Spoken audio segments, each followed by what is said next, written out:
Biiftuun ba'aan baatee karaa dhiyaalitu guyyaan ifaan oolee halkan dukkanaa'uun duumessi samii guutee babbalaqqeessa'uun ho'a aduu saafaan dacheenuu qaaqa'uun waan ta'eef qaba.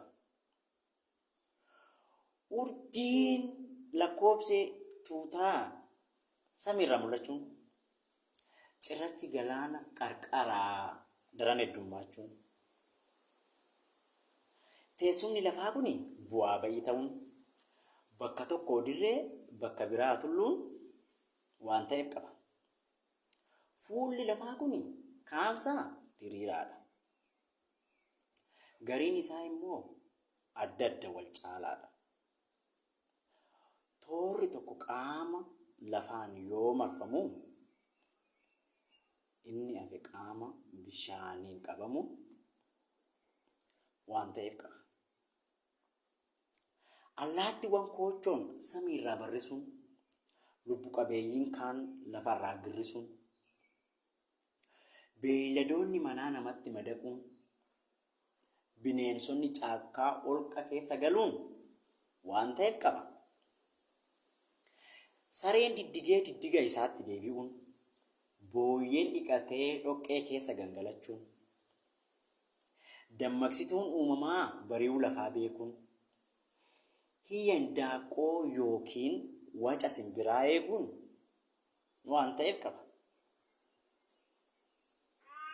Qocaan innaa deemtu kan suurti sirreegtuuf illeettiin utaalchaan lafa kan walitti buttuuf dhakaan iddoo taa'u kan socho'uu diduuf lagnis dambali'ee kan tulluu qaari'uuf waan ta'eef qaba. Ilmi namaa gaafa biyya lafaarra dhufu